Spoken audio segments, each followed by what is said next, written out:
Right. So let's get started. So, ladies and gentlemen, on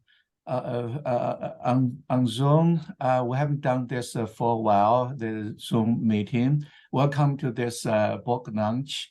The title of the book is The Dean of Shandong, Confessions of Minor Bureaucrats at Chinese University by Professor Daniel Bell.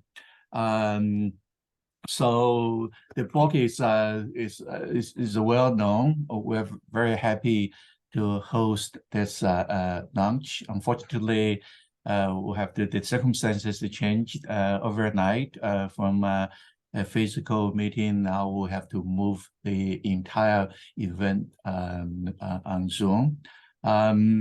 So that's what we're going to do. My name is Fu Haoling. I'm the Dean of the Faculty of Law at the University of Hong Kong.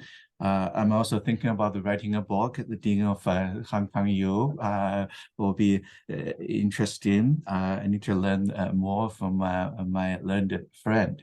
So as a housekeeping matter, so do please type your question at the Q&A box. So after the presentation, we will open for a discussion. So what we're going to do is I will first invite the author, Professor Daniel Bell, the chair of political theory at the Faculty of Law, to introduce his book. And then I would invite the panelists to make 10 minutes comments. We'll start with Professor Vivian Lin, Executive Associate Dean of the Faculty of Medicine, HKU, Professor Ri Yang, Dean of Education, HKU, and Michael Duckworth, Head of Hong Kong U Press. So without further ado, may I give the floor to Daniel. Thank you so much. In Chinese, we'd say 老板. So I'm very honored to be part of this panel with highly successful and talented university administrators. Basically, there's two ways to learn, right? One is from success, and that's where I hope that we will learn from our other panelists. And the other is from mistakes, and that's where maybe my book may be of interest. Very quickly, my books, my father, who was a writer in Canada, but at the end of his days, he became a bookseller, and he said, you know, son, you should judge a book by its cover. So on those grounds, I'm very, very happy with this book. It was designed not by me. Initially, I suggested Princeton University Press I suggested an AI could help. It was terrible. Finally, they had a graphic designer do it. And each emoji here, it's very cute. It represents a chapter of the book. And it's I wrote the book with it's very serious subject matter, you know, bureaucracy, Confucianism, communism. But I wrote the book with a lighthearted touch. And I think the cover very much reflects that. If I can say that, I think many people have read the book, even the critics say that it's kind of entertaining, or at least I could say that it's the least boring book I've ever written. In terms of its reception, I mean, I know authors often say, oh, I'm attacked by all sides and I represent the middle ground, but I do think there's something to that in this particular case, because the kind of China hawks have really bashed the book. Like there was a review by Gordon Chang, who, you know, wrote this book many, many years ago, predicting the collapse of China. And it was called Confessions of a China Apologist and so on. But then on the other hand, the Chinese version, all my books have been translated in Chinese, but this one has yet to be approved. I hope it will be, except I'm very proud and honored to say that a Chinese version will be published in Hong Kong by a University of Hong Kong Press. So many things wrong in Hong Kong, but in terms of academic freedom, it's still, I think, an important bastion of academic freedom. Although I'm pleased to say that the English version of the book, initially it wasn't approved, but Princeton University Press has an office in Beijing. They pushed hard, and finally it was approved but it has this this thing. Whoops, I don't know if you could see. Basically, it's an official stamp in Chinese saying that only the ones in mainland China have it, saying that it's an official stamp saying that it's unofficially approved. So it's one of these kind of in-between categories that's kind of interesting. And a couple of parts have been whited out, but it doesn't matter. More or less, I'm very happy that the English version is also available now in mainland China.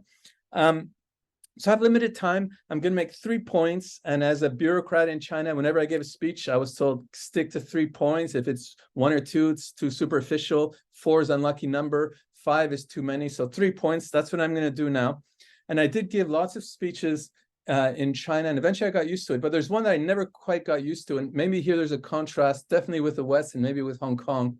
The audience that really terrified me in the first week of term when I had to give a speech to the parents of first-year students. They would really ask tough questions, and I had to be extremely well prepared.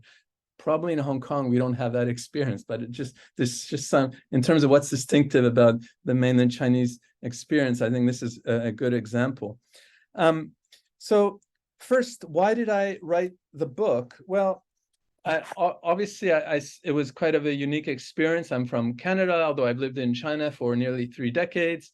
It was and I had a lot of good stories to tell that shed light on Chinese academia and the political system. And I really didn't write about myself unless it did shed light on Chinese academia and the political system. The other reason, though, is that I feel that I didn't succeed to the extent that I had hoped at Shandong University, but I have great admiration for my colleagues and for students. And this was one way of thanking them. And the third reason is more that I do have a political agenda, which is that I'm very worried by the demonization of China in the West, especially, the media and political elites and so on. And I thought writing about my experience shows the kind of humane and humorous side of China, which could help to counter the demonization. Although now I'm no longer so optimistic. I realize that there's no way that I could counter, headlines and, I'm just a few days ago, New York Times, I remember there was one headline was, Chinese and citizens encouraged to spy on each other. And the other headline was China moving towards one-man rule and so on, or why China hasn't yet invaded Taiwan and so on. So I'm not very optimistic that I could have political effect. If any, the little practical effect that I've had is I've received emails and messages from male academics working in mainland China saying that I've encouraged them to think about dyeing their hair. So that's the one practical effect that I've had so far. Now, why did there's a chapter, by the way, the first chapter is on dye and dynamism. And I show how having dyed hair is a way of showing how you're a kind of dynamic person, both male and female. Why did I accept, or let's just put it this way. Why did I serve as dean? Because many of my friends in the West saying, look, you're a kind of academic who likes writing books. And typically in the West, you wouldn't want to do that sort of administrative experience, right? I remember once I was at Stanford and I was at a professor's house, and then he was so happy, he was so elated. And I said, what happened? What happened? He says, I do not have to serve as head of my department. That's the sort of thing. But in China, especially in Shandong province, you really being a public official is a high honor and something that most of my Chinese friends, when I told them about this opportunity, they says, great, go for it. That sounds wonderful. Now, I did write an earlier book on the ideal of political meritocracy in China, and it draws on history and philosophy, not so much on practical experience. So this is a very good opportunity to learn about how the system operates from the inside, so to speak. And I do think that it was a great learning experience in that sense. But because Shandong is a home ground of Confucianism, it was also a way of promoting Confucianism. I was hired by the party secretary, whose surname Kong, which of course is the Confucius in Chinese. And he's a 76th generation descendant of Confucius. And he said I could help to promote Confucianism in the home province of Shandong, in the best university in a province of 100 million people. And I said, wow, that sounds like a beautiful opportunity. And I had been working on Confucianism. That's another reason I was happy to take the job. And also, like other universities in China, we were hoping to internationalize. And because of my international background, there was there was an idea that I might be able to help with that. So again, I wasn't very successful for different reasons, and maybe we can get into that if there's time. But at least we should try to understand, why I took that post. I mean, Shandong is very unique in the rest of China. It's probably the most bureaucratic part in the most bureaucratic country in the world. And just to give you an example of how it's different, in the rest of China, especially in the south, we know that the lucky number is 8 because in Chinese, or especially in southern dialects, it sounds like wealth. But not many people know. In Shandong, the lucky number is 7. Why? Because there's this expression, qi shang ba xia, which means when you are, well, okay, I'm explain a little bit. When you're 57 as a public official, if you still have hope of, it means that you still have hope of being promoted. So it's a lucky number. But when you're 58 and you're still in the same post, basically you're on your way to retirement. So on license plates in Shandong, it's the only province where you have that. The lucky number is 7, and 8 is actually an unlucky number. So it shows the importance of bureaucracy in Shandong province. Not only that, but it's not just any sort of public official. Another thing kind of that Shandong people are almost proud of is that no emperor has ever come from Shandong province, because there's an assumption that once you go past the middle levels, politics becomes a bit of a dirty sport. It's hard to maintain your Confucian ideals.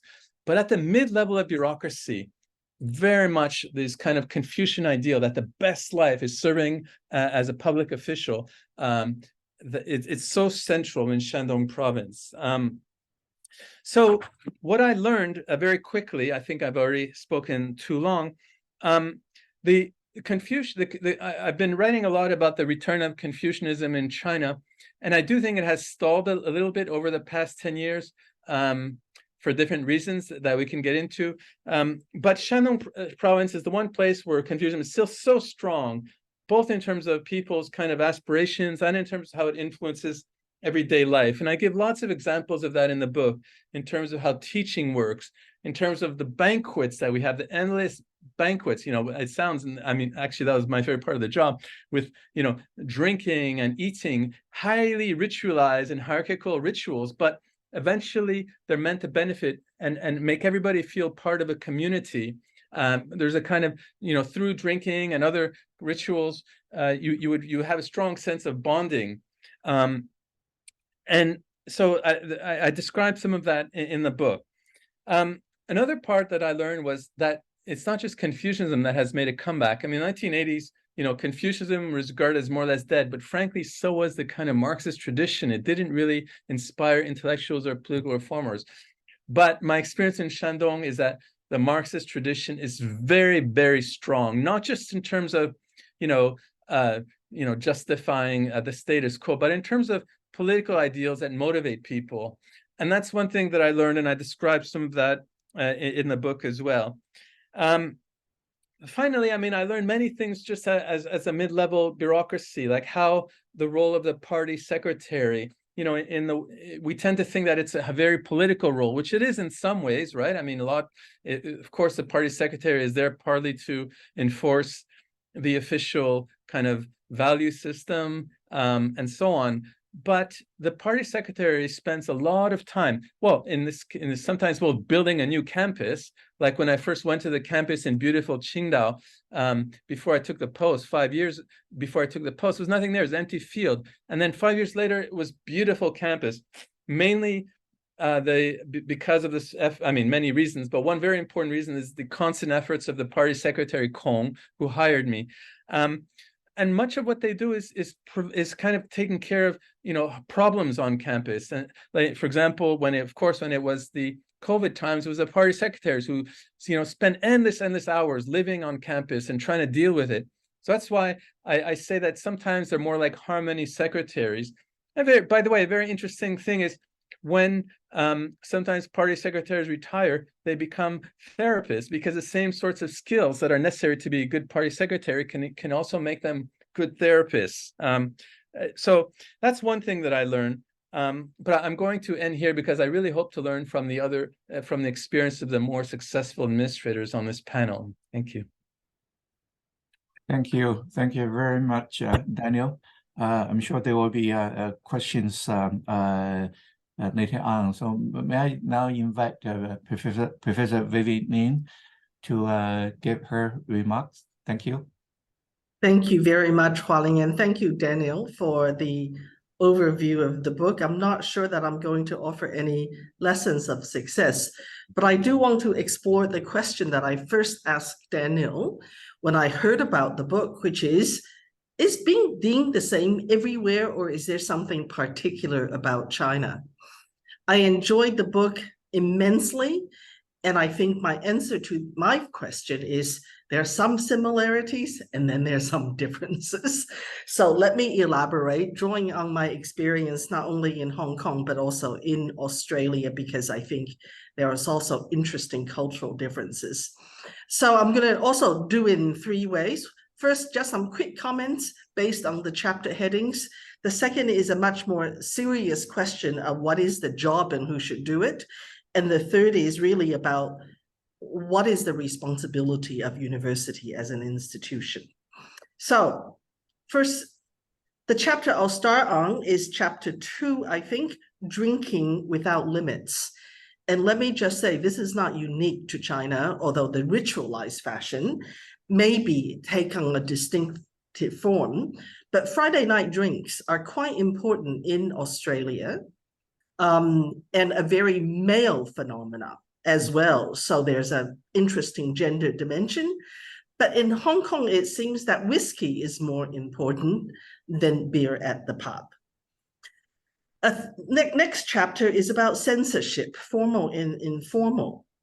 And I think this is something that if things are somewhere middle management in terms of being the meat in the sandwich, then I think deans are often caught in having to behave on the one hand corporately, on the other hand, having to represent the views of the faculty or the staff.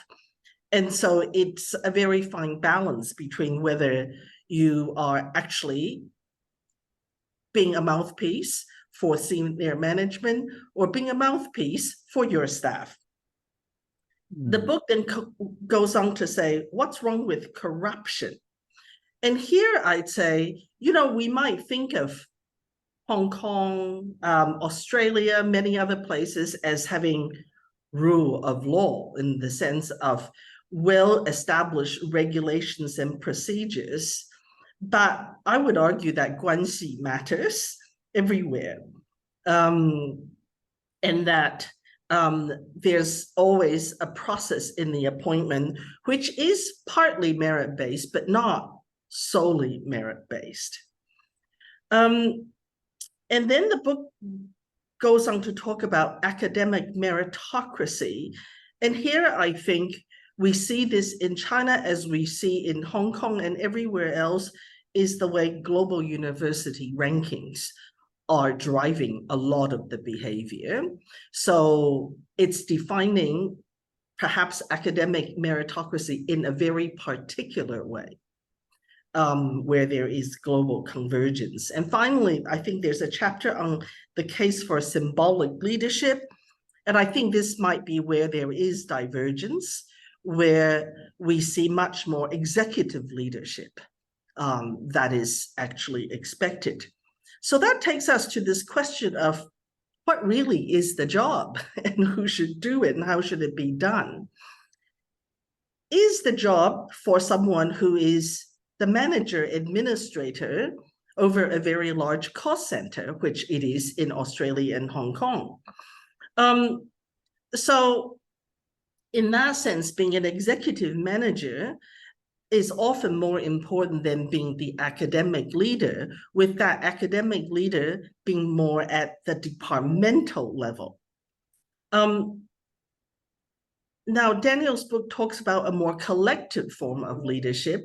I think that because of the executive management approach, we see the dean much more as the first amongst equals. It is a singular lead, And in Hong Kong, people will obey much more and much less so in Australia. But leadership style matters. And I've seen deans who are staying one step ahead, or the one with all the solutions, or the one who is actually listening and testing and trying to gather the troops, and ones who are defenders of the realm. So the individual matters. And so that selection of the leadership team is often the ability to work as a team. Yes, academic standing, team matters, but teamwork ability matters a lot. And of course, the academic and professional esteem matters a lot. So I think when I come to the question of what's similar and what's different, I'd say fiefdom is a remarkable human trait, and we see that everywhere. But then I'd say it strikes me that by virtue perhaps of the party committee versus not having a party committee, because a university council is far too distant from the operations to be like a party committee, then the understanding of the social responsibility of an institution, I think, is quite different. If I thought about perhaps the events of 2019, in a Western university, the university is a place where you offered students programs and research projects and degree qualifications. They're adults. What they do is their own business. It's not a matter for the university unless they offend various university rules. On the other hand, I think the expectation in China, and you see this also during COVID, is much more that the university has a responsibility for how the students grow up. So it's a different sense of stewardship, of responsibility to cultivate citizenship. That's quite different. I think in the West, we see university taking stands as they wish on various social and political issues, because that is the nature of the societies. So I think within the framework of, expressing social norms, then the Western university and the sense of the limits of that, the responsibility is very different from China. And that, of course, it's that interplay of structure and agency that ultimately defines what a dean feels he or she can do or cannot do. So let me leave my comments there. Thank you very much. Thank you, Vivian. This is super. It's fascinating. So while you are talking or thinking, in comparison, of course, I'm just speaking for myself, not for the other deans in Hong Kong. I thought in comparison with the mainland system, our structure is far more decentralized in the sense that there's more autonomy at the faculty level. So there's a sort of a decentralization. Even though we're talking about centralization, there's tension in the university. In comparison, I think we are far more decentralized. But at the same time, within the faculty, there's more centralization. I mean, once the dean is chosen, and that the person is expected to really to demonstrate leadership. We don't have the party secretary to look over our shoulders, and we pick our own associate deans, and that is not the power Daniel used to have. So those are, I think, just examples of the differences. Let's move on. I invite Professor Ray Yang to make his contribution to the conversation. Thank you, Wryly. First, let me say now it's 12:30, Daniel and Wryly. if you want to say something nice about your work, and you don't feed me, you don't feed me, and that's not a very Chinese way. Kidding, but by this time I really feel a little bit hungry. I need to say, Daniel, you may not realize this. I actually follow your work when you first came to Hong Kong, and before you moved to Tsinghua. And I also pay attention to the first group of people who are in social sciences, and a few also in humanities, moved to Tsinghua during the earlier years. I think these people, I said, including students, I encourage them to do so, and I feel most of them are from Western background. And I could, even at that time, clearly see their promise, their success, because as earlier people moving into China, and particularly in social sciences and humanities, I think these people were very, very insightful. And that, of course, including Daniel. I follow your work for a long, long time. So I honestly, I was very delighted, for you join us to Hong Kong U. I don't know what to say and how to say. 10 minutes certainly not enough for me. I really have a lot to say. I just quickly to say I was so impressed by your careful observations and smart insights and fairly brave confessions. I appreciate those very, very much. I just quickly say two things. One is what it is, and when the other is what it is not.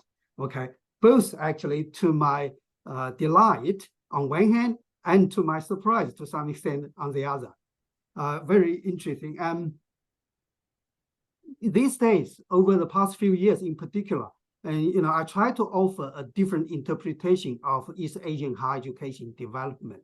How East Asian universities, including the best university in Hong Kong, how our experience differs from those in the West. And of course, within East Asia, we differ from each other. But one major thing I personally like to mention is the biculturality on our campus. And I always emphasize, yesterday when we meet UGC members, our president mentioned, 90–80% of our colleagues in this university are international, depending on how you define. But in my own faculty, we only have 60 people, professorial members, but we have 15 kinds of passports. We are international. We are ranked very highly, and we are respected partially because we are so international. And that's the beauty of, that's also our achievement. But at the same time, I noticed those in Japan, those in Korea, and those in Taiwan, Hong Kong, and mainland China, Chinese people too, and including Singapore. And these people have also usually strong sense of Asia, and they have very deep understanding of Asia. So their knowledge system is actually quite different. And in terms of how our university make policy, Hualin just mentioned, and we are very Western, but we still have the Chinese roots, for example. So we do have stronger biculturality, well, even multiple culturality here, and that is our strength. And I mention this because I always emphasize the importance of training people who can traverse different knowledge systems, different discourses, who can navigate easily between East and West. And that navigation is extremely important, I think, crucial, especially for latecomers like China within this tough international environment. Therefore, how we train ferrymen between the two is crucially important for our higher education. And myself, I see myself as a ferryman, because you go to China, you see some very insulated people. And you go to the West, you also see many insulated people. Even they are in major university, they're actually very narrow. And we do have some people, and particularly in this region, we are proud of that. We do have people who can navigate fairly well. And so from the eyes of a ferryman between East and West, I think this book is truly fascinating. It's truly fascinating. It's not really a very scholarly work on Chinese study, sinology or contemporary Chinese politics or economics. It's not purely on that. It's more reflections by a successful ferryman. But that experience is very, very important, I think, for us, for other ferrymen, and for us to train future ferrymen. So my perspective is from this. So I think in terms of this, as I said, the book is very, very useful, very helpful, very insightful. And also, I think I said earlier, Daniel, you are an asset, to our university and to this region in terms of from this angle. I think these people are very important, particularly in this very polarized world at the moment. So I appreciate that very much. If I could, I can emphasize, how many misunderstandings, misperceptions and bias, prejudice, all these kind of things right now at the moment. So it is important work, and I hope more people can read this and read it carefully. What is not is I originally look at the title, I thought, this will teach me how to be a dean. I have to say, Daniel, I didn't learn a lot, in terms of how to be a dean, particularly at the University of Hong Kong. And I had this thing, it's not fair for me to criticize Daniel, because it's not fair for Daniel to get this criticism, because I had this expectation, because there is a famous book in my own field written by a famous California-based scholar. He actually sat in front of the president's office for half a year, doing the ethnographic study of the president's office. And he finished a book, which is very influential in our field, how the president and his office, studied that. So I was thinking, oh, this would be Daniel's note, about how to be a dean. Actually, not. To some extent, that's why I said to my expectation, not to my disappointment, but to my surprise to some extent. So this is what is not. Just want to say quickly, overall, truly something very, very pleasant for me to read. Partially because as a ferryman too, but from the other side of the world. So it's truly fascinating. I enjoy reading it very, very much. Indeed, for years, I haven't read a book, word for word. This one I read, not only once, some chapters I read several times, going back to check. I also read with a huge interest in the notes you made. I'll stop there. Thank you very much. Thank you, Wryly. Thank you.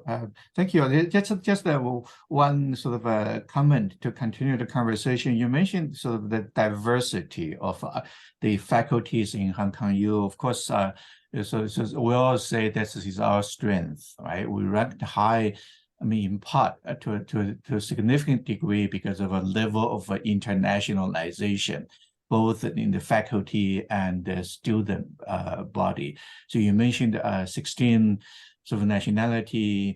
In our faculty, we used to say, I haven't checked recently, we are 17. So it's extremely diverse. But then your sort of a speech sort of reminded me that we're such a highly exceptional jurisdiction, right? Probably the only place that we can really compare with maybe the Singaporean universities. They're probably equally diverse, but then we share what is in common, that is being very small, right?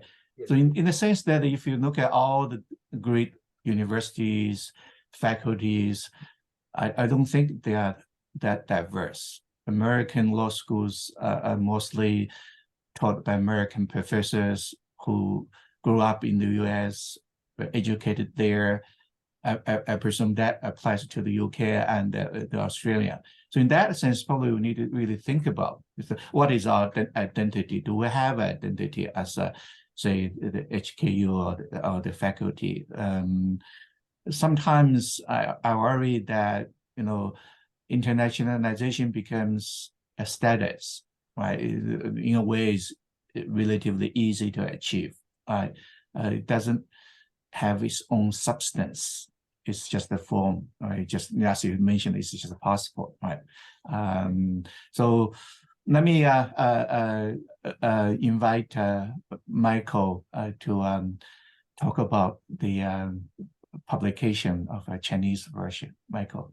Thank you very much, Wryly, and thank you, Daniel, for an outstanding book. When I first read it, it was so thrilling and exciting. It reminded me in many ways of my first visit to mainland China in the mid-'80s as an undergraduate student studying at Guangxi Shifan Dashui, and all the stretching of the mind that's required to become an effective person, not to even mention become a leader or someone respected.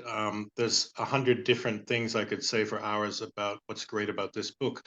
What I'll focus on is what it taught me and reminded me of in my own challenges and experiences in being a so-called leader, quote, put that in quotes. I worked at a few other places which are bilingual and bicultural, University of Washington Press for a dozen years before I came to Hong Kong U in 2008 and served as publisher for 4+ years then, and I'll talk mostly about that later, doing a lot of Native American books of anthropology, etc., indigenous cultures, and then also University of Hawaii Press after leaving Hong Kong in 2013, a lot of Native Hawaiian issues and heavily Native Hawaiian staff, and then most recently 2 years in Cairo at the American University Press in Egypt, which has some similar aspects also of bilingual, bicultural challenges. So some of the themes from Daniel's book, which is, again, fantastic in so many ways, but it's also, apart from being a model of Confucian virtue, a master class on what's possible, it's also in the Rousseau tradition, a confessional masterpiece. And so I laughed out loud, which I read a lot of manuscripts, but I don't laugh out loud very often when I read them. I laughed out loud several times, recognizing some of the challenges that I encountered, and I hesitate to generalize anytime, anywhere about any culture, but we can say there are certain Chinese traditions and practices, and there are certain American practices and stereotypes, if you will. But one of the corporate American stereotypes is Americans are in a hurry, and they always want to just push through the brick wall. And one of the things I learned early and often in China as an undergraduate, and then as a participant, as a team member of Hong Kong U Press 2008 to 13, wait a little bit and be patient and listen and watch and see what's possible. So one of the themes that comes up in a few chapters, collective leadership, how is it possible? One thing I struggle with over several years, how do you know when you've reached consensus? Yes, consensus is valuable, but how do you read the silence when you come in as a, very self-important 2008 new leader of the press, and you want to institute idea number one? And quietly, your colleagues are thinking, that's crazy, that's never going to happen. And then you have to learn how to read the silence, read the facial languages. And thankfully, we had for 42 years our senior secretary, Maria Yim, who recently retired. I began to learn how to read her facial language and body language, and then I would learn how to go to her before a meeting where I was going to unfold some brilliant, innovative idea that had no chance of happening.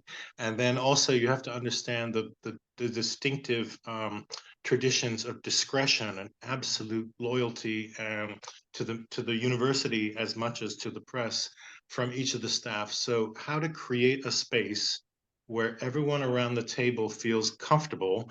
I'll give you their honest opinion. Later, I learned it's not really, you can't really come in with confrontational, unfamiliar ideas and expect to generate consensus quickly like you might hope to do in America or elsewhere. But as one example, in University of Washington Press and every other press in North America and Europe, we have lots of decisions for which there is no real right answer. There's not an obvious right answer. So cover designs, we might get 3 or 4 or 5 cover designs from a freelance designer. In my tradition for a decade before I came to Hong Kong U, it was common for even the most junior employee to express an opinion that was equally valid, and let's get all the best ideas out on the table. And okay, someone, the department manager or the leader, the publisher, has to make a decision. That's part of my job.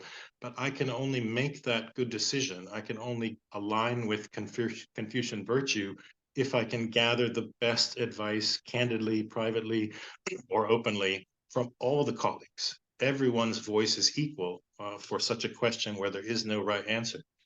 So I learned over time to not force the issue and demand an immediate reply and response and move on, but rather create smaller spaces of creative dialogue where people are invited to step out of their lanes. So let me back up a moment and say, Hong Kong U Press is fantastically talented with its staff, and I've learned so much from my colleagues this time around when I came back last year and also 5 years ago. And some of the things I learned are how to allow the silence to create a better solution, learn from the silence, but also invite people to, take risks. And one of the chapters talks about the legalist tradition and the anti-corruption campaign, and how it used to be the bane of every Chinese person's existence, the corrupt official, and now it's the do-nothing official who's afraid to take any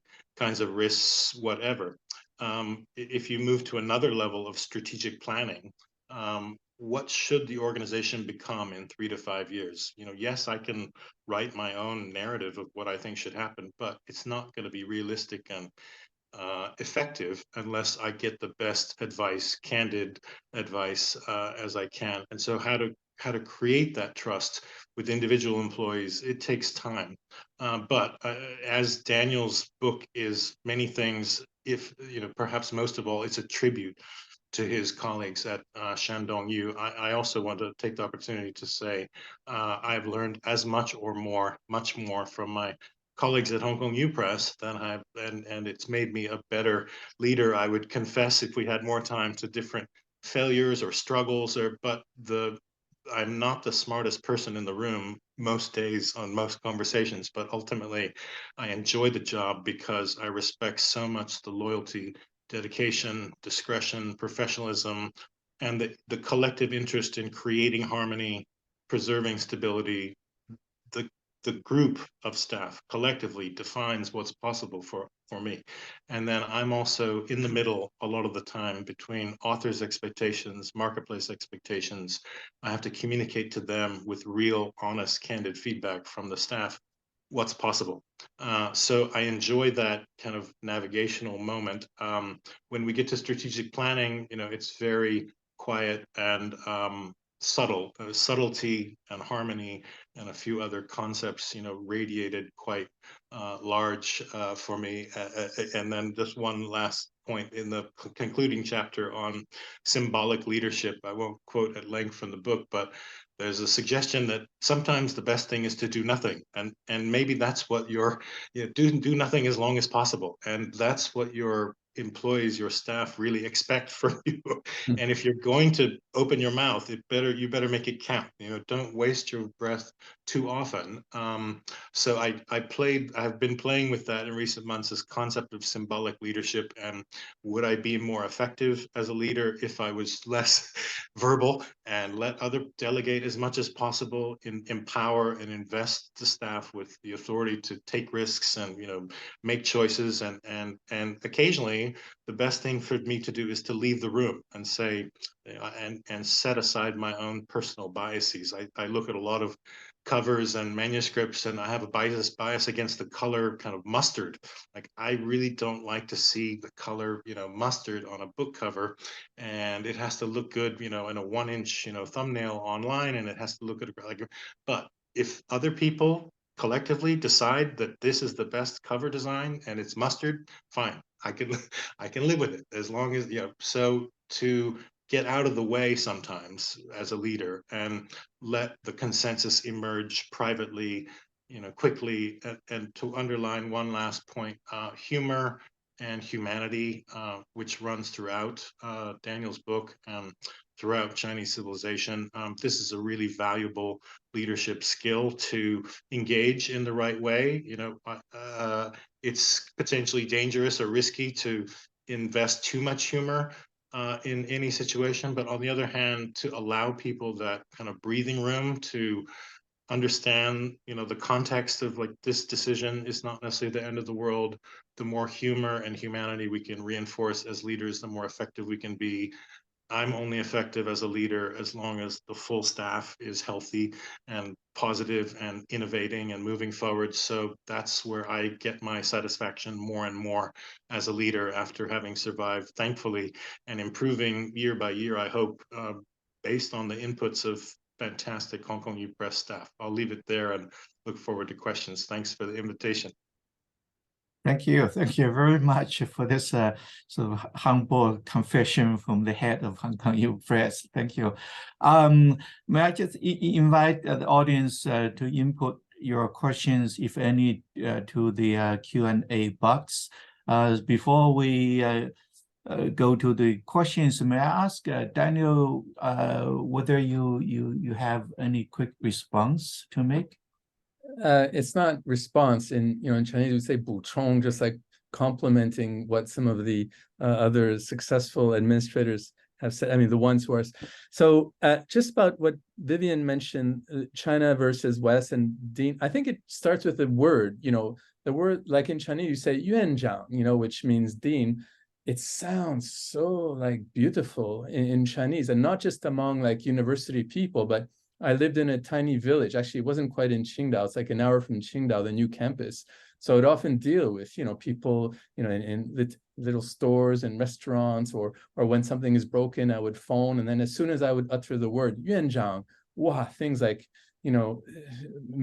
happened, So that, but whereas I don't, it's probably not the case in the West as much that, if you're in a taxi and you say I'm Dean, I don't think it would make much impression, right? But maybe I'm wrong. So, and on the gender issue and drinking, I mean, I agree, that's hugely important. And in Shandong, you probably know the biggest problem, I think, is that it's probably the most patriarchal part of China. And it's a bit strange because it's the most heavily influenced by Confucianism, and Confucianism in some ways is very friendly to gender equality and women's kind of perspective. Like, just at the very basic, there's nothing in it's not like Aristotle was saying that women are biologically inferior to men. There's nothing like that.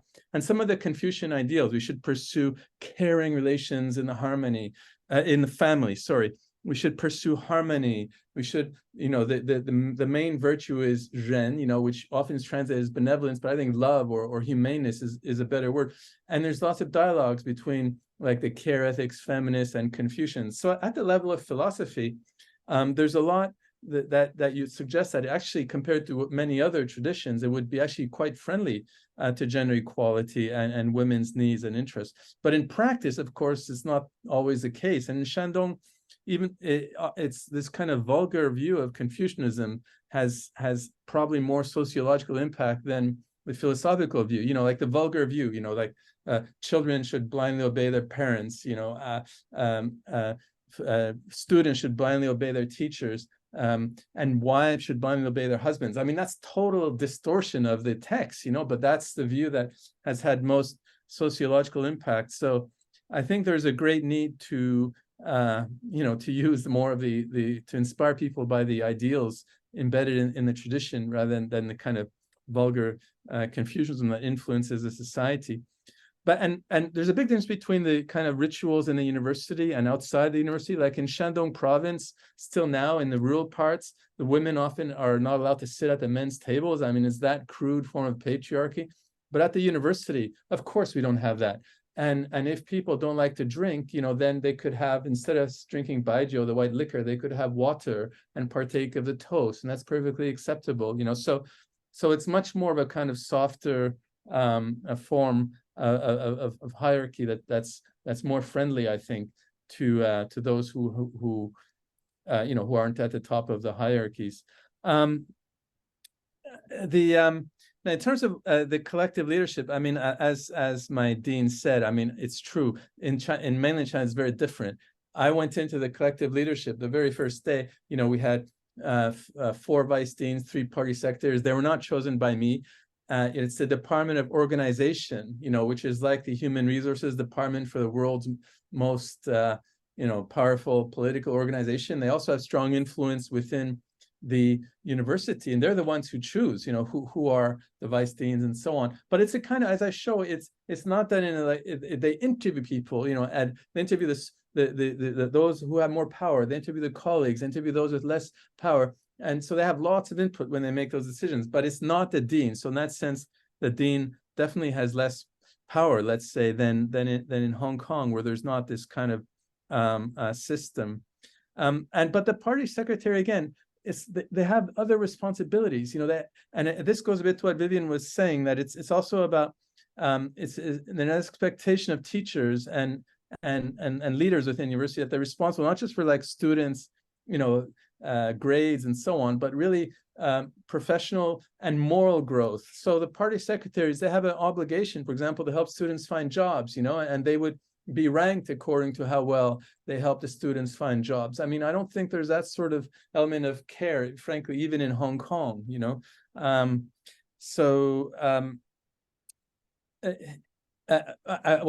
me end here, because there's lots of great other great points that I think others should pursue.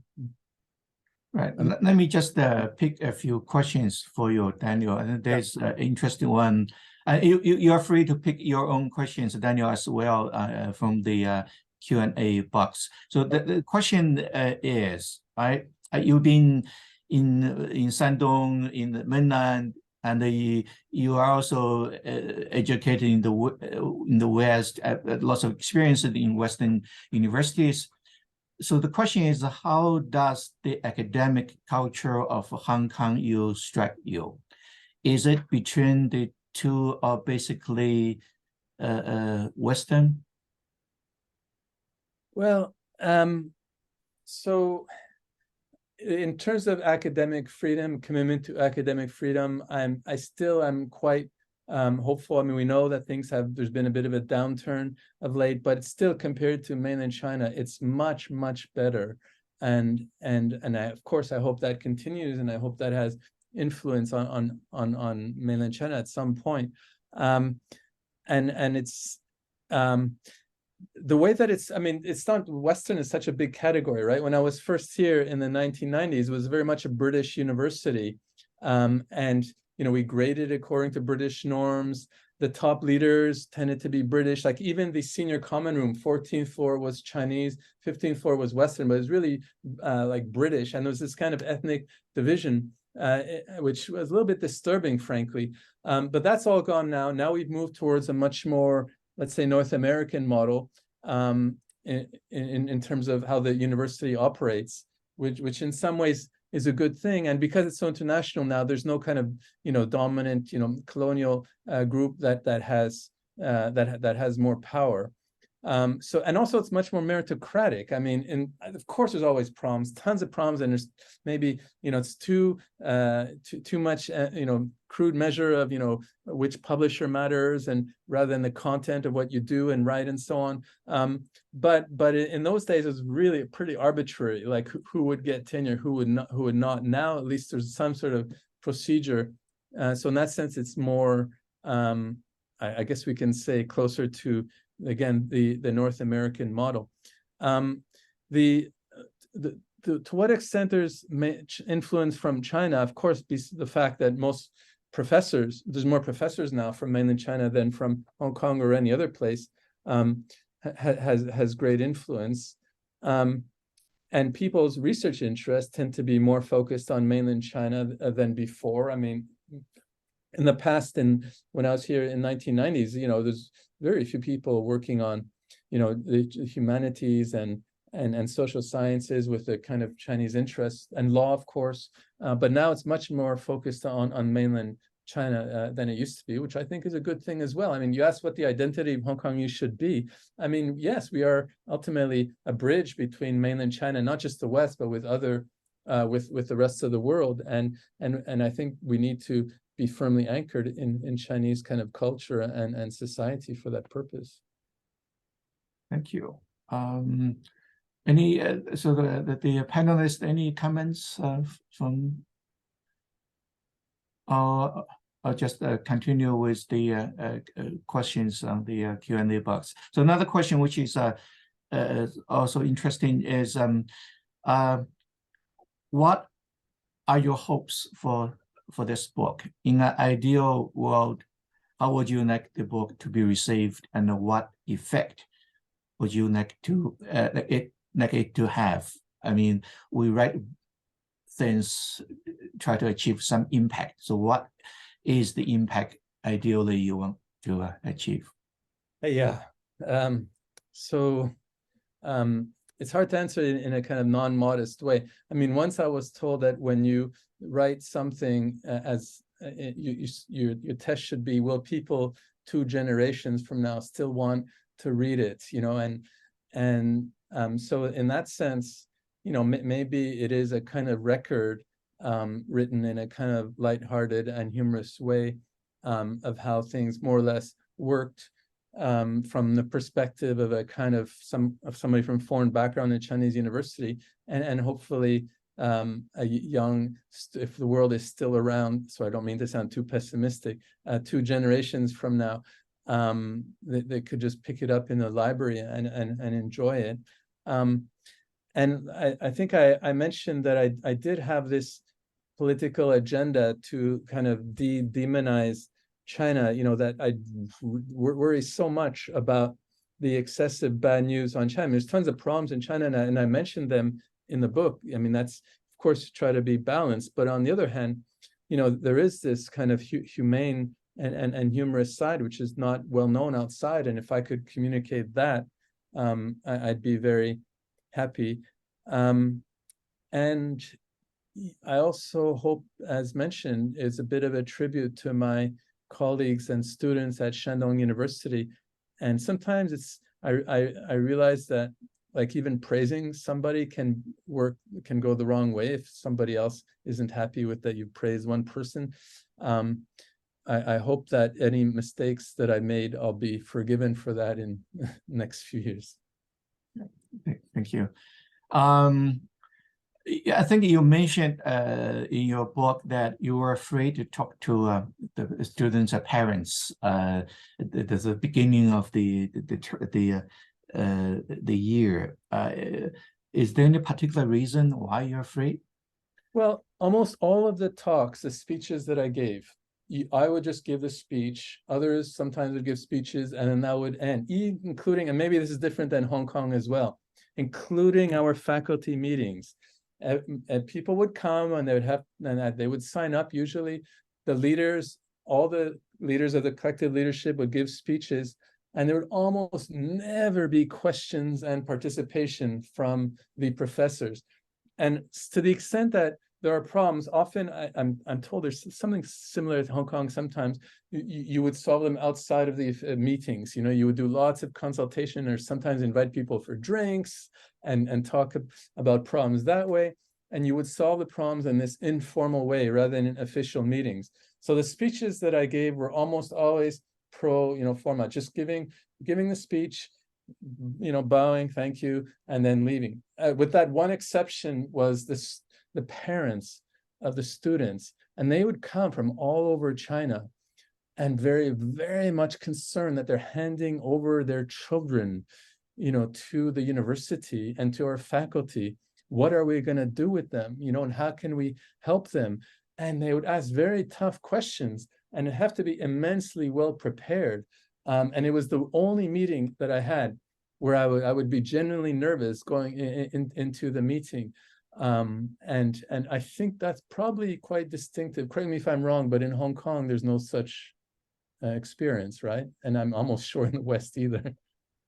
Is that true in Hong Kong? Do you have meetings with the parents of the first-year students? Let me ask the medicine dean. I think medicine gets all the good students. Pressure probably is higher than any other faculties. There's plenty of parental presence, although possibly not quite in the same way. What we find that is that our students are required to do placements or do an enrichment year, and the parents will actually dictate, which cities it's safe or not safe, or what they're willing to pay for and not willing to pay for. And of course, quite often they're in medicine because the parents actually said, you will do medicine. So very Chinese. But would there be a separate meeting just with the parents, or it's done in a kind of ad hoc way? It's very ad hoc.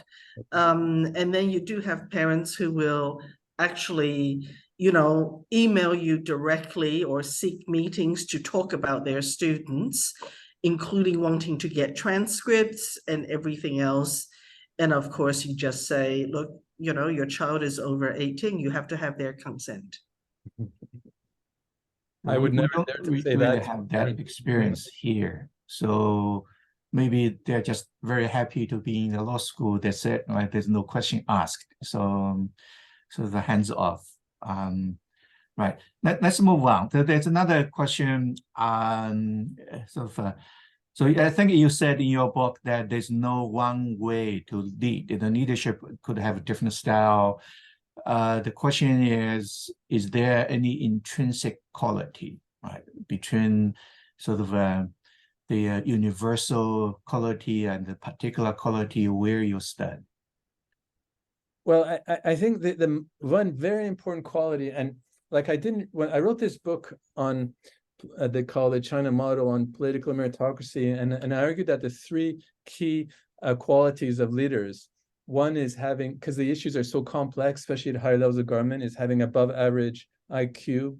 Because you spend most time dealing with people, you have to have above average EQ, to know how people think. And as what Michael was saying, people's different perspectives, when to defer, when to speak, when not to. I mean, those are all, we can label them EQ. And the third is virtue. You have to be committed to serving other people. I mean, to be a good dean or a university administrator, you have to think beyond your own interests and be willing to serve other people. But one thing that I didn't notice when I wrote that book, I didn't even mention it because it didn't occur to me.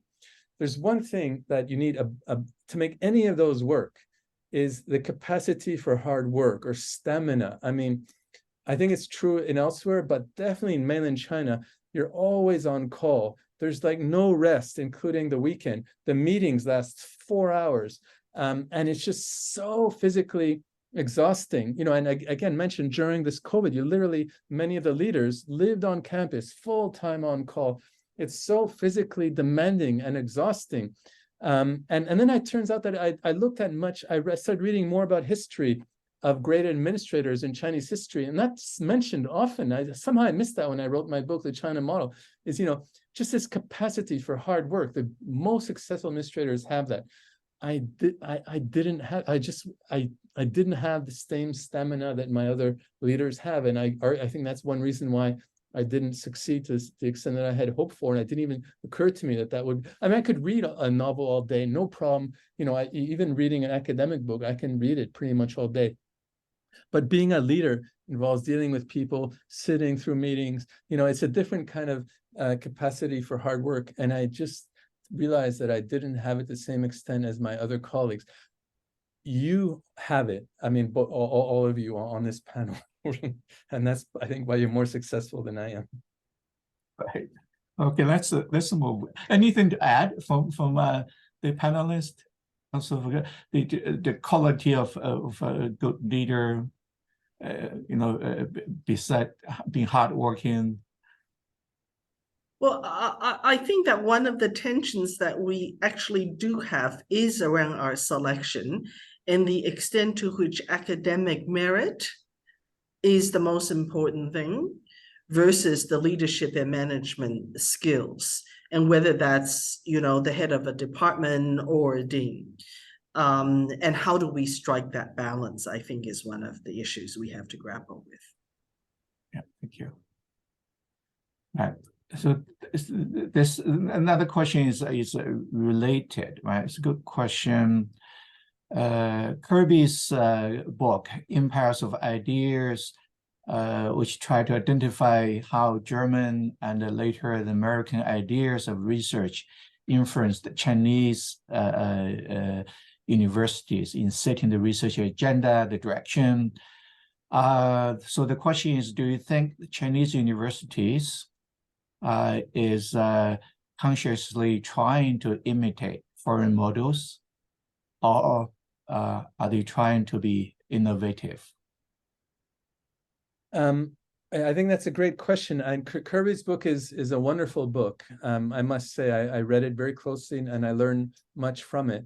But there's one thing that's not emphasized in the book that I think is important about Chinese universities.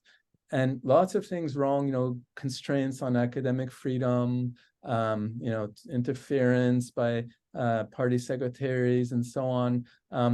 But there's one thing that maybe Chinese universities do well that maybe outside of China, there might be something to learn from that. It's just this commitment to serving the society. I mean, the top universities in the Western world, you tend to reward professors who do like very highly specialized works that are original in their field, but whether they have positive impact on society is a separate question. It's not one that's part of the reward structure, so to speak. But in mainland Chinese universities, there's very much this aspiration that if you're a professor, maybe I was in the politics, so it's even more obvious, you're not supposed to just only do your own work to benefit yourself or your few colleagues in your faculty, but you're supposed to do work that benefits society as a whole. And you would be partly rewarded on that basis. And so with the university, it's hard. I mean, arguably, of course, it's hard. How do you measure that? It's a big issue. But this commitment to serving the society outside the university, I think it's more deeply held and it's more deeply part of the reward structure in mainland China than outside. I don't know, what do you think about Hong Kong in that respect? Ray, anything you wanted to add? You're from the education. Yeah, well, it's a difficult question to answer, to be honest. I agree largely with what Daniel said about Kirby's work. But to answer the question briefly, a little bit risky, but briefly, yes, China has been desperate. They are becoming more serious now to be creative rather than simply copying the foreign models, previous German model, including the British, and the most dominant model, the American model. They try to, but I personally, this is only my personal observation, is very few Chinese people, and vice versa, very few Western really understand Chinese universities. Very, very few Chinese people really understand what is the American model, what is the German model, how they are common, what kind of problems they have. If you go to Chinese literature, in Chinese, you can hardly find any criticism of major universities like Stanford, Harvard, no criticism at all. And this is shocking, but this is a fact, showing they worship Western University. Even they sometimes say slogans, they say, oh, they have their own characteristic. Actually, they simply imitate. And they do not understand those same models. That's my criticism. But Dean Yang, your work as well, and I referred to it too, you emphasize how, as you just mentioned, the Chinese universities are trying to find their own way. I mean, in what way do you think they're trying to find their own way? Like, what's distinctive and maybe that's positive for the future in this respect? I think the most, well, this is a very academic discussion, fairly difficult, but I think in general, Chinese modern university almost entirely cut its linkage with the past. So I said for individuals, I often say this, when you are emotional, you are more Chinese. Contemporary Chinese people, when they are rational, they are all Western. So and when we say Chinese culture has been continuous for thousands of years, that's not entirely well-based. Chinese people today, younger ones, they can read English instructions. They cannot communicate with Confucius or even Zhu Xi much later. It's difficult for Chinese young people to communicate with people like Zhu Xi. And so the culture is not as continuous as we think. And when we think about Chinese tradition, we think about the past rather than the current. So what I want to emphasize is because they do not have so much understanding of the Chinese tradition, they do not know how to do this, to incorporate. So naturally, they tend to imitate, but emotionally, they don't want to acknowledge they are simply imitating. But modern universities, in terms of the operation, it's almost entirely Western-based. Okay, so there's more emphasis now, as you know, on Yes. teaching and researching about Chinese culture. And I'm not so completely, I mean, I have a bit of a different perspective, because when I did my seminar on Xunzi, this great Confucian thinker, it was in Chinese and it was a small class, and we didn't have to spend much time reviewing text because they had already, the first chapter they had prepared for it as part of their gaokao, their university entrance examination. So they all knew it almost by heart, so we could spend much more.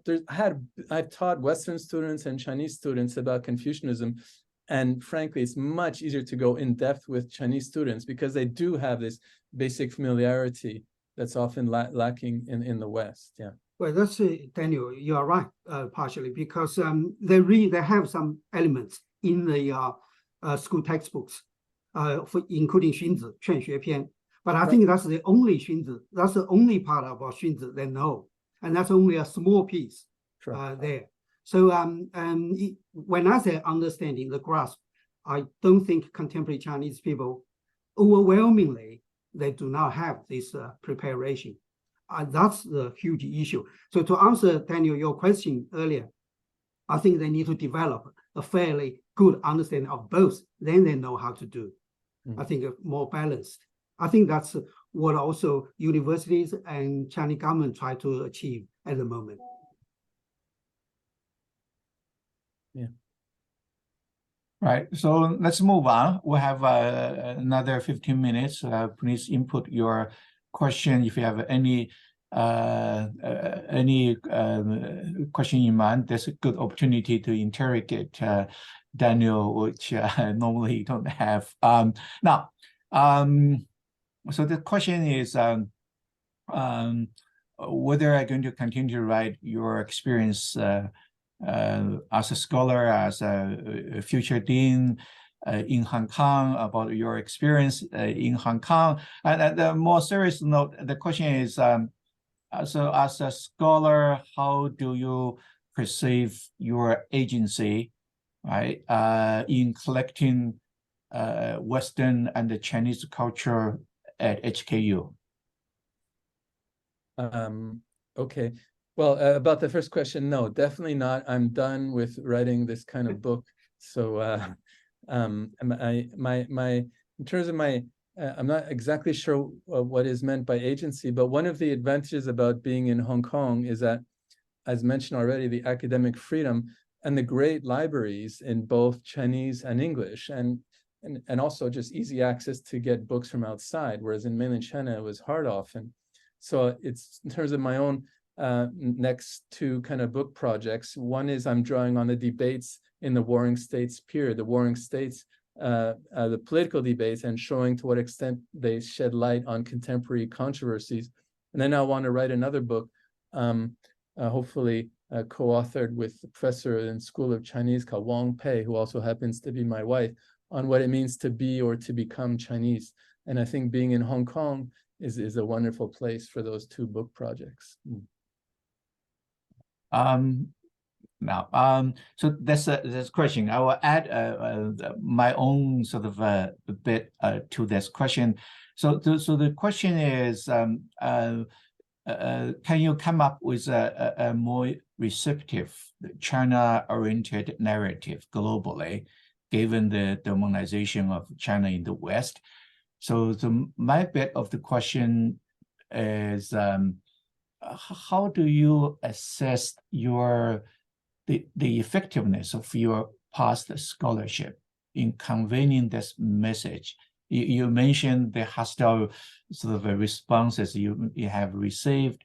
Do you think you have been successful in terms of, as the person in the middle, try to make peace, create harmonies during the conflict? Well, it's hard to be optimistic. I mean, I've been working on this stuff for many years, and in 2008, as mentioned in the book, I thought it was the worst time for the way that China was perceived in the West, and I tried so hard to counter that. Little did I imagine that it would become 10 times worse. And I haven't been to the West, or I went to Nordic countries, which is perhaps the most kind of, pro-harmony part of the West. But I haven't been to like the US or Canada or Britain in many years for academic reasons. I'm going in 2 weeks. I'll find out much more. I was told that there might even, I might need to be prepared to engage literally in physical fist fights, and definitely I'll be on the losing side if that happens. So I don't think I can make any big difference. I mean, I guess I should just be honest. Even now, when I read what I wrote about how my political agenda is to counter the demonization of China, it sounds so optimistic and maybe a bit pompous. I just don't think I can have any. I mean, I think I can, in the view of the grand forces on both sides, that are just poisoning the relations. I hope I could make a difference, but it's hard to be optimistic. I'm trying to think. I mean, again, I wrote this book trying to portray the humane and humorous side, and maybe it will have a tiny little effect. But again, I mentioned only half jokingly, but it's that the only clear, measurable, practical effect is that I've had academics in mainland China, male academics, who's saying that reading my book has encouraged them to consider dyeing their hair. That's the only effect I could say that is clearly observable. Should I dye my hair, Daniel? You are beautiful. There's no, definitely not. All right, okay. I was wondering. So anyway, let me invite the other panelists to say anything if anything you want to add or anything. Michael? Yeah, just as a fellow North American, not speaking on behalf of all of North America, but I've heard more frightening things from my family members than a criticism of the US government and its policies in recent weeks and months than I've ever heard from any Chinese person or Chinese op-ed, et cetera, et cetera. So I like Daniel, I have great long-term faith in the resilient and rising impact of China globally. We're in a very strange, unprecedented moment of, it's not just US-China friction, it's US-India, China-India, it's with the EU. The Ukraine war is not something China created, but the taking of sides in different creates lots of ripple effects, the economic trauma, the climate change. There's so many different storms on the horizon and unfolding, but my own personal experience here in Hong Kong gives me quite a good, feeling about, long term. Yes, it's going to be a year or 2 or 3 that things will get back to what we thought was normal. But my own faith in Hong Kong people and Hong Kong staff and Hong Kong economic opportunity, and also China. But then we see, every day, every week in Hong Kong and in China, there are news stories that we have to just absorb and scratch our heads and think, really? So yesterday there was the BBC report that there's a draft law in the PRC about outlawing clothing that might hurt the feelings of the nation. So if you're wearing a kimono, a police officer could stop you and detain you if he feels like, or she feels like, that's hurting the feelings of the nation. Well, this creates a lot of anxiety and uncertainty. There are other kinds of examples. I lived in Egypt for 2 years before I came back here, and there are very clear censorship, directives. One of them is you are not allowed to insult the dignity of the Egyptian people. Okay, that's kind of vague. It's a tool for the police to use if they need to, but that could destroy any kind of social science research.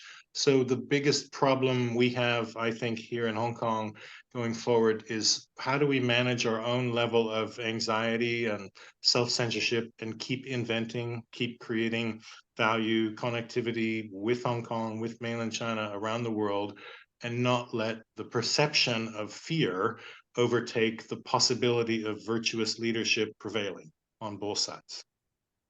Yeah, unfortunately, fear is contagious, so irrational. So, anything from Ray and Vivian? Can I ask you, Daniel, a very specific question? You mentioned Confucius said by 70 he achieved to certain kind of realm, and you say put it in the bracket, and you say equivalent to 105 years old. 70 years old at that time. What's your formula? How you calculate this? Is it scientific? Probably know the answer to that. 差不多. So it was. It's my rough estimation of the life expectancy in his day compared to now. I added 35 years, but there's no clear scientific formula. I'm sorry about that. Maybe Vivian in public health would know better. Right. What was the average life expectancy in concluding 2,500 years ago in China? Daniel? Probably 35 years less than now, right? More or less, or 50 maybe. Well, so there's probably a Wi-Fi. Anything to say to conclude, Daniel? Well, one thing about the relations with the West, and especially with the U.S. in particular, I had a good conversation with a new colleague, and I won't name him because he probably is maybe off the record, but just the substance is very interesting that he thinks 10 years from now that the relations will be better. So nothing we can do really. But why? Because there's two possibilities. One is that China clearly surpasses the US economically, technologically, maybe even militarily. In that sense, the US will lose hope that China could be contained or defeated. So there'll be more room for both countries to work together on common issues like climate change and regulation of nuclear weapons and so on. The other possibility is that China does really badly the next 10 years. Is the economy collapses, who knows what else, maybe surpassed by India on several measures. In that case, China won't be a threat, and then in that case too, there'll be better relations that are possible. Of course, frankly, I'm hoping for the first one, but whatever possibility happens in 10 years, maybe because of these grand forces of shifting, who's number one, who's number two, there might be reason to be optimistic for the future if we manage to get through the next 10 years. Well, thank you all very much. On that positive note, let me conclude that session. We are looking forward to more books from Daniel and others. So that has been a wonderful conversation. It's fun. So we should do more. Thank you so much. Have a good day. Thank you.